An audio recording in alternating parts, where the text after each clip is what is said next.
Welcome to Live in Gratitude Daily on Global Voice Radio, a show which inspires, motivates, and transforms through sharing real-life stories of gratitude.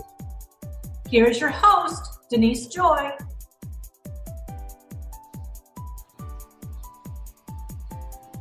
I want to welcome all of the listeners to another episode of Live in Gratitude Daily. I'm your host, Denise Joy Thompson, and with me today is a very special guest, Nelson Zambrano. Nelson, thank you so much for being with me today. And Denise, thank you very much for having me on. So those of you who have purchased Live in Gratitude Daily, you know that this journal provides 365 days of gratitude, motivation, inspiration to help you create and live the best life that you can. And so I ask individuals to come on this show with me who can share their gratitude, who understand how important gratitude, thankfulness, and blessings are in our life, and for us to be able to share that, to acknowledge that. So one of the things is everyone has something to be thankful for. And oftentimes we realize how much we have in our life when we become aware of what others might not have. So I want to share a little bit about Nelson before we talk about a wonderful opportunity that he has been presented with. And through the opportunity, he is able to bless many, many people through what he is going to provide and what the organization is going to provide. So Nelson is a former U.S. Army officer, and he has been assigned to Special Forces, military intelligence, and infantry units. Nelson was called back to active duty on September 11th, 2001, leaving his civilian job, leaving his civilian home, and serving as so many other active duty reservists and guardsmen have done to protect our country since 2001. Nelson is the founder of Normandy Group and Normandy Solutions. He also is a real estate investor and managing partner of a real estate private equity fund. His first book on real estate investing will be out this fall. So, Nelson, you and I had an opportunity to talk earlier, and you shared with me this unexpected, wonderful opportunity that you were presented with. And the work that is going to be done for so many people, it really touched home to me.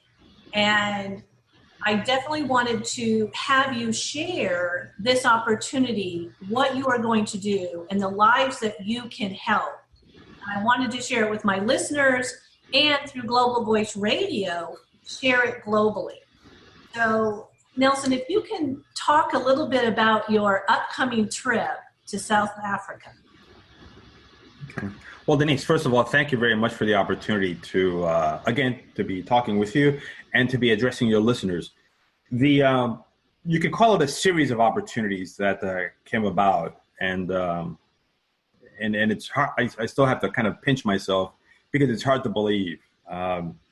Through a chance meeting, purely a chance meeting that should never have occurred, I get the chance to take care of a couple of some might call them bucket item lists, or even lists that I had to do some major events all into one. So I've been able to compress about 3, 4, maybe up to 5 years of things all into 1 year, one activity, one event. And I've been selected out of one of 3 Americans to, you said trip, I'd say more to trek, to climb Mount Kilimanjaro.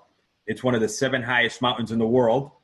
And this is being done, the trip itself, the trek itself is being done by the Nelson Mandela Foundation out of South Africa. So I've always, just about every listener knows Nelson Mandela, his legacy, what he went through, how he made South Africa basically into the power that made it continue to be the power even more than it is today, by his lessons of gratitude, forgiveness, and definitely no settling of scores, that he was very strong about. They even made a movie about it, Invictus, with Morgan Freeman and Matt Damon, and directed by Clint Eastwood. So I've always had an interest in climbing Mount Kilimanjaro. I'm a part of an international group. I went to a meeting we were having at a restaurant, and very few members showed up. And there was one other individual there who was a South African, and we started talking, and I said, "Where are you from?" His accent. He said, "I'm from South Africa." I mentioned Mandela. A little smile came on his face. I mentioned Kilimanjaro. A smile got bigger. I talked about South Africa in the region. His smile got really big. And then I even mentioned words in Zulu and Swahili having to do with Kilimanjaro, Zulu, in South Africa. And I said, I've always been interested in Madiba, which is the term South Africans use of endearment for Nelson Mandela. And he burst out laughing, and he said, "You even use South African terms." And he said, "Well, this is your lucky day." And I said, "Why is that?" And he had this gigantic smile on his face. And he says, "I'm very good friends with the CEO of the Nelson Mandela Foundation." And I was like, wow. And he says, "And every year we climb Mount Kilimanjaro in his honor." And he explained what it is. I was about to jump over the table to hug this guy. I was so excited. And he said, "If you're really serious, I'll send you an invitation." So long story short, I got the invitation. We flew to New York to meet with the other people, the other trekkers from some other non-for-profits as well. He also explained to me what the twofold purpose. One is to continue the legacy of Nelson Mandela, the work that he started in South Africa. The second thing is the funds. There's a huge, huge, huge problem in third world countries, but in South Africa even more, which is it's a taboo topic, as a matter of fact, the cultural, embarrassment, humiliation associated with the female menstrual cycle. It is looked down upon. There's a huge amount of ignorance around it. And young girls, as they're coming into puberty, they do not go to school during that time period. So imagine this, 1 week out of every month, they miss a week of school. Right. So there's no way you can be competitive. Right. And, in some ways, what you're sharing, and it was a very important message and education that we need to get out to the developed countries, is how the lack of hygiene products, the lack of education and understanding as girls are maturing, they're taught then to be ashamed of themselves. They're disempowered. They're shunned. So this does not help them to grow into empowered women and to have a high self-esteem. So it's so important to provide support, to provide the education and awareness, because we can't have hundreds and thousands of girls in our world not being educated. No, and that's horrible, because they can't be productive individuals in society. And obviously, you know this better than I know the listeners definitely know. We have to have people that are more productive, not people that are less productive. Correct. Yes. So, one of the things that you had mentioned is Nelson Mandela's work that he did in regards to empowering people, building people up, looking at equality, the concepts of gratitude and forgiveness. And, those are the premises, the very foundation of Live in Gratitude Daily. And one of the things that I've experienced in talking with individuals from, underdeveloped countries, sometimes we in the U.S. don't always give gratitude for what we have. And in underdeveloped countries, they give gratitude for the simplest of things.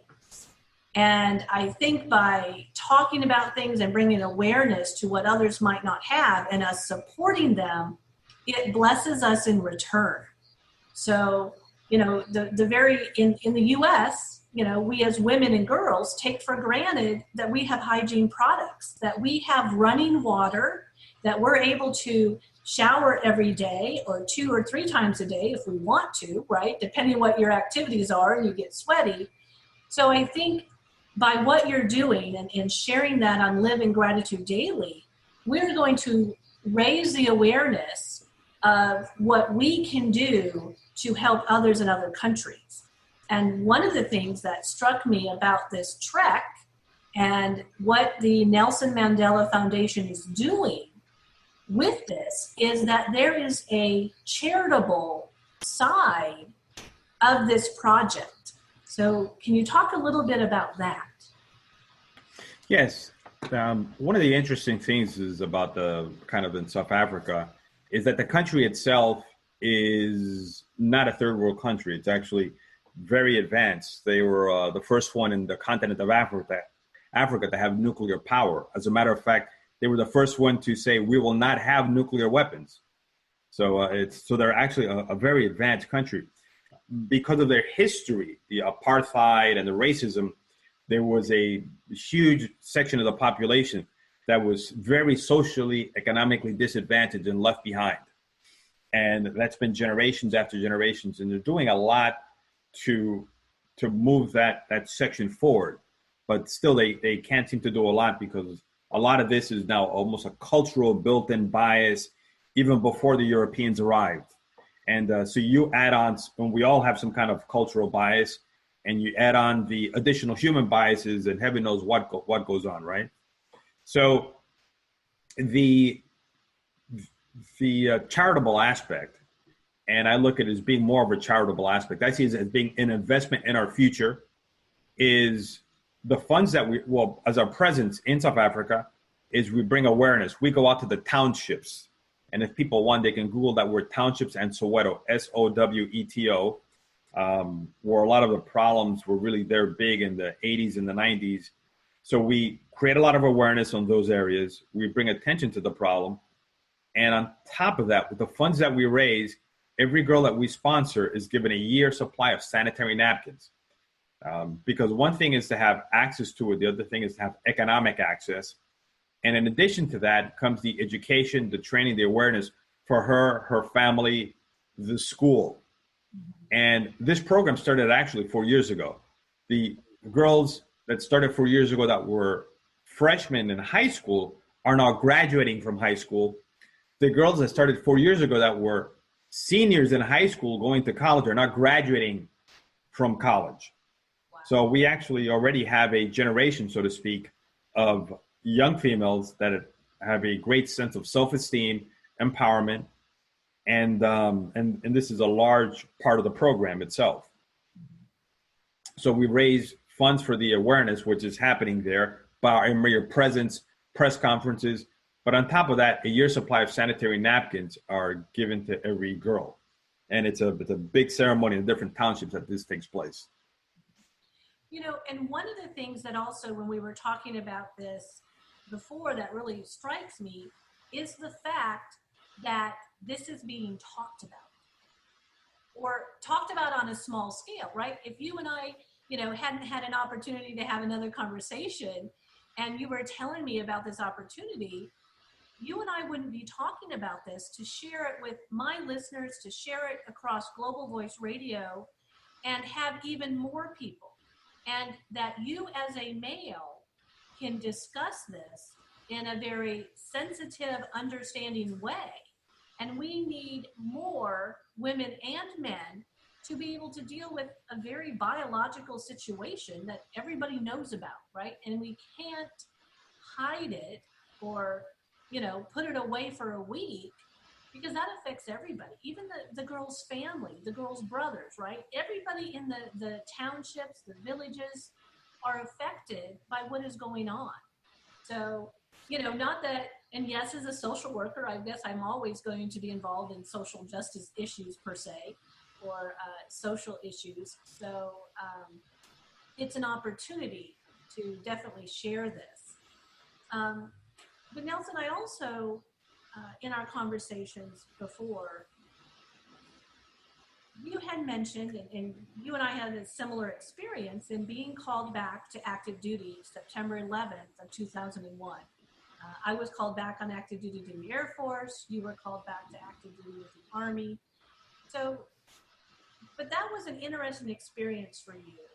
So when you look back on that, are there things that come to mind in regards to having gratitude, even though it's been such a difficult situation for our country to have gone through, to have dealt with, but we also know there's things that come out of tragedy. But when you look back, what are some gratitudes? What can you be thankful for in regards to your life changed on that day significantly, right? Being called back to active duty. But what are you grateful for, or what has come out of that for you? Well, that's a really good question, Denise. On that day, my life nearly ended. I was scheduled to be working. I just like you, I'm a reservist, and I was in financial services, and I was scheduled to be doing a presentation at the World Trade Center. And I still remember to this day when I told the person that I worked with, I said, we'll finish our presentation at 7:30 a.m. And then from there, we'll go to the top and have croissants on the top of the World Trade Center, because I used to know all the cooks. And he said, sure, Nelson, we'll do it, because you know all these guys. And then when you're there, of course, you say hi to all the ex-military people. So, but if we'd have been there, we would have been stuck on top, and there was no possibility of escape. And as a matter of fact, 3 weeks ago, last month, I went to visit the World Trade Center. Haven't been back there since.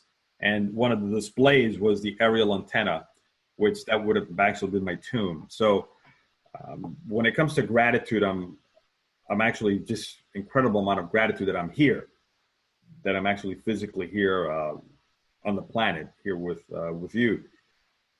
The other thing is I'm very grateful that because of that, and it may sound kind of strange, that provided an opportunity to serve. And I've been on one of those people who got recalled to active duty a bunch of times. I feel very privileged to have had that opportunity to do that. And I'm incredibly grateful that I could go and deploy in different places, even though while it was happening, I was not smiling. Right. But yes, that's a great feeling to have of being of service, and I'm very grateful for that. And as a matter of fact, I got so much, we talk about gratitude, I actually have a gratitude book, a book that I fill out on things that I have gratitude about. Well, and that's one of the important things for us to do, to connect with. And as you said, you have a journal, you pull it out so you can write down. When we acknowledge and identify and write down what we're grateful for, that solidifies, right? It helps to totally integrate that into our life. And I think, going back to what you said about coming back on active duty and being able to serve, there's so many reservists and guardsmen who were called back. And all of the ones that I have talked to and those who were on active duty and who continued to serve, that really is the underlying emotion or thought that we are serving our country. And I think sometimes it's difficult for individuals who've not been in the military to understand what we really think about our service, because it's hard to explain. Even the words don't truly share the emotion and how much we love our country. So talk a little bit about, now that you are off of active duty, you're a former U.S. Army officer, talk a little bit about what you're doing in regards to the businesses that you're creating. First of all, the businesses were all named after military events. Normandy Solutions, Normandy Group, all about the significant military operations that took place. And actually, if you use the example of Normandy, we are still receiving the benefits of that specific military operation. Without that one, the world would be a much different place, and we probably would not be speaking English right now. So, is as far as what I've been doing, I have a real estate private equity fund. We focus on the acquisition of income producing properties, and as I describe it, on in parts of the United States that are quietly outperforming the rest of the economy, quietly outperforming the rest of the economy. So we buy apartment complexes, apartment buildings of a considerable size, over 100 units. So that's something that has me very much focused. And as a matter of fact, I'm even writing a book on that topic. It's called How Foreigners Can Build Massive Wealth Investing in U.S. Real Estate, because we do have the strongest and best economy in the world, hands down. They want to invest in the U.S. because of our values, because of our traditions, and above all, because of our institutions. Mm-hmm. Yes. So many foreigners, they really like our institutions. As a matter of fact, right before this interview, I was writing out an email to a family office, which is an investment group, and they said, we want to invest in the U.S., but we're actually a little bit afraid of your institutions because you are so impartial. It says nobody gets to slide by, but they like that as well. Right. So that book should be coming out, just like you mentioned, in the fall. The other company, Normandy Solutions, this is relatively a startup, and that goes after government contracts in the area of construction and aviation, and it's all military, federal government focused, Department of Defense focused, and that one they're both very mission oriented, and I treat them both kind of thinking of the end user being the same focus of results that we give when we're in the military on a mission. Mm-hmm. So investors like that on the real estate side, and obviously our customer is the U.S. government, which has a very high standard. Mm-hmm. So looking at the events, the people, situations that you have been in your life, what stands out to you the most as instilling the concept of gratitude? The concept of gratitude, I think it's important that we remind ourselves of it. Sometimes we can take it for granted, which sounds a lot like gratitude. And that can lead to a feeling of unfulfillment. So it's a series of things of how we look at things. We can say the glass is half empty, we can say the glass is half full, or we can say the third option, which I like, is says, I don't care if it's half empty or half full, I just know that the half that's left is for me. So. Right. Well, and when we talk about the glass, and I have heard people say, well, it's refillable. And mm-hmm. One of the things that I also teach about the glass is actually the glass is always full, because whatever is not in it that's tangible, the rest of the glass is filled with air, which mm-hmm. without air, we do not survive. That's true. We can be glad that we even have a glass, because there's always something that we can do with it, right? If we have a vessel, if we have a bowl, we have a plate, we have utensils, there's always something that we can do. And in some ways, looking at everything that we have in our life, right? Do we ever really have nothing? No, we don't. And on the topic of gratitude, I mean, let's just look at us talking right now. Right now, we are using technology that 50 years ago would have been a science fiction novel. As a matter of fact, 1960s, 70s, it would have been a science fiction movie. Mm-hmm. Maybe even the 1980s, pure science fiction. And now you and I, from the comfort of our home offices, we're having this conversation. I'm incredibly grateful for being born in this time period. Yes. I mean, and we don't have any control over that. Right. And everything that we get to see and experience. And, you talk about the science fiction and we think about the Jetsons, right? The cartoon that a lot of individuals our age have seen, and they probably play on the Cartoon Channel. But a lot of what was on the Jetsons is coming true. Yeah, and just to let you know, Denise, you mentioned our age. We are Generation X for everyone listening on this thing. Okay, we might be scampering underneath that wire, but we're Generation X.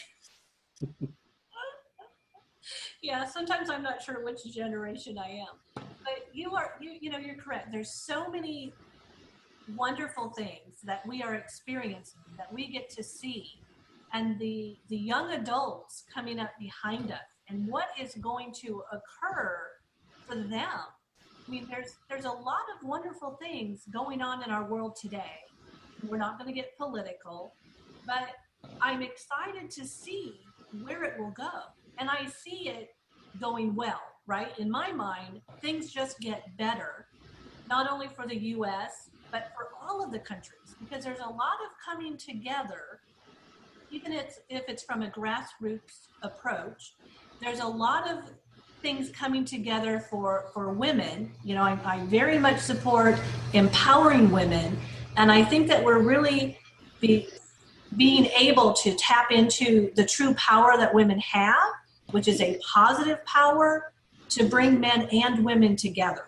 So I'm very grateful, for being part of the world today. Yes, I mean, there is so much on the women topic.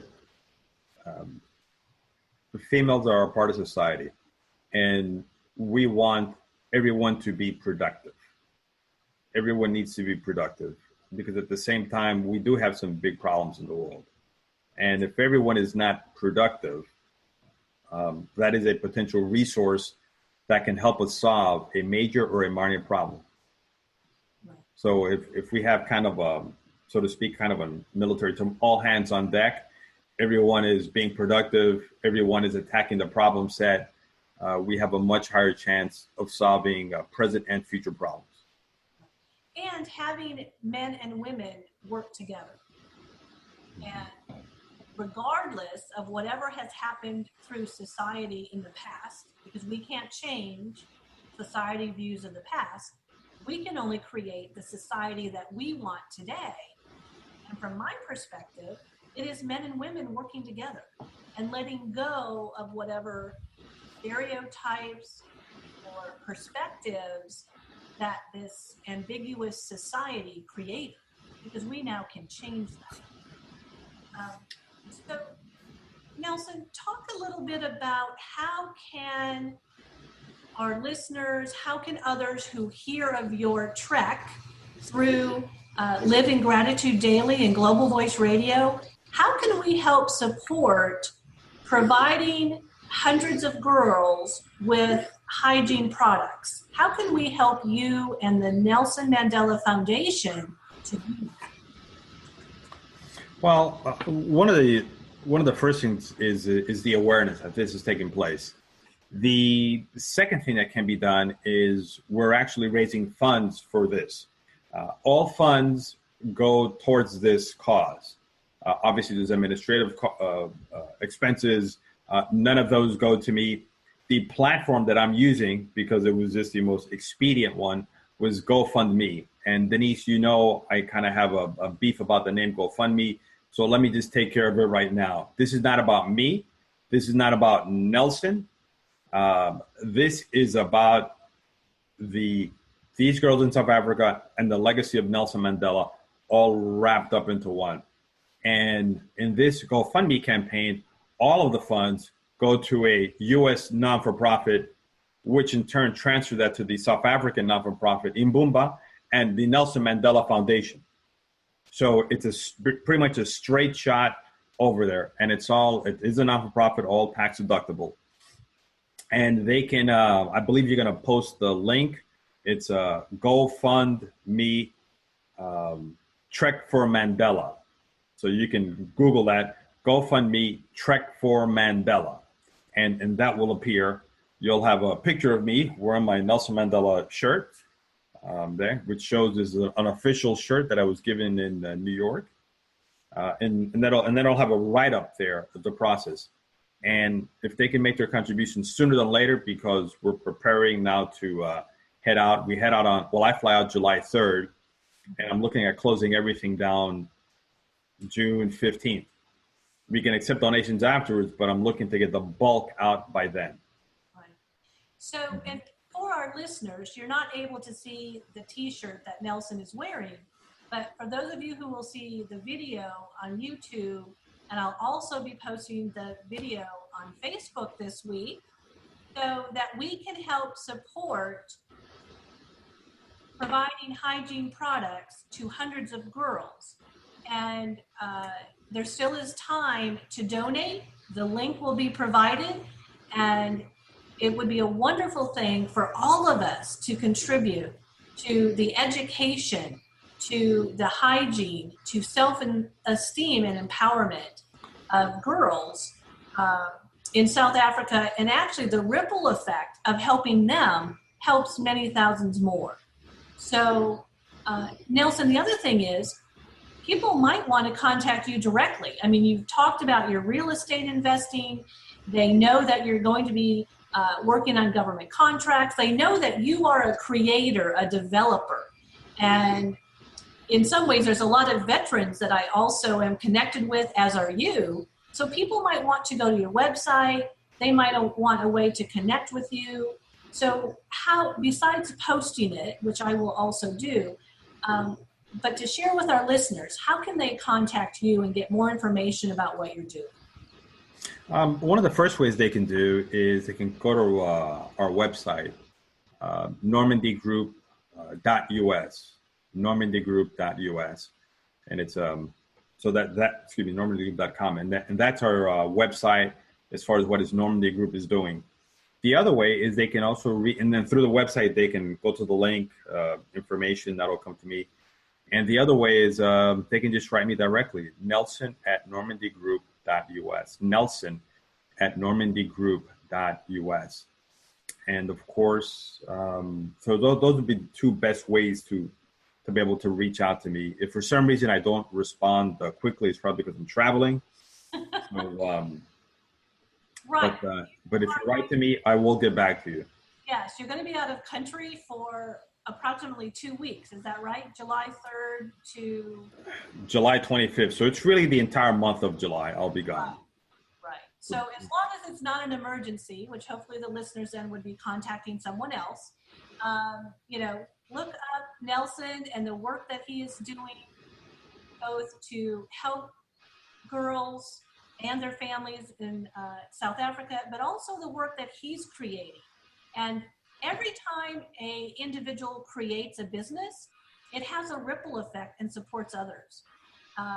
As a small business owner myself, I understand that, and I'm very grateful for the opportunities that I have through my businesses.